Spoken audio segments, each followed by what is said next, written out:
sommes ici dans une salle de classe des garçons. Il y avait dans cette salle de classe-là 40 garçons, avec un instituteur qui s'appelait Monsieur Mulot. On a, avec la mairie, la commune, le maire, décidé de reconstituer une salle de classe. En quelle année? Eh bien, on est tombé sur une photo de classe de 1928. En 2000, quand on a eu cette idée-là, beaucoup étaient encore vivants, donc on peut nous expliquer comment était leur salle de classe. Par exemple, dans ce cartable en bois, il y a une ardoise d'avant l'ardoise, c'est-à-dire ces fameuses ardoises que nous levions pour montrer à la maîtresse le résultat écrit à la craie.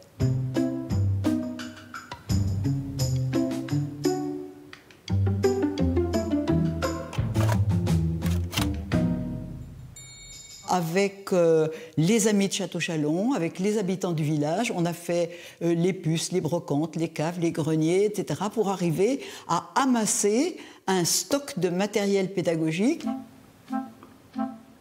L'école était aussi là pour apporter aux élèves des connaissances dont ils auraient besoin dans le cadre de leur métier.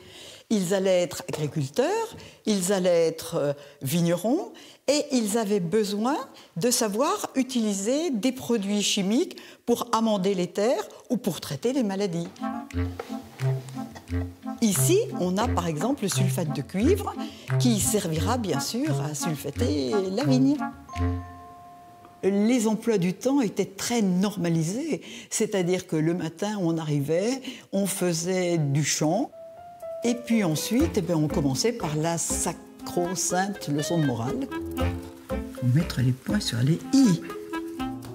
Tous les élèves sont partis à 16h30. Il me reste à corriger les cahiers pour qu'ils soient prêts le lendemain matin. Vous savez, créer un musée, c'est pas grand-chose. Le faire vivre, c'est bien plus difficile. Depuis qu'on a créé cette association, on a maintenant Aline, qui est beaucoup plus jeune que nous, et qui va donc prendre la suite. Donc on est un peu rassurés. Entre ces murs, on retrouve l'atmosphère d'une salle de classe des années 1930 et tout le matériel dont avait besoin l'enseignant de cette époque.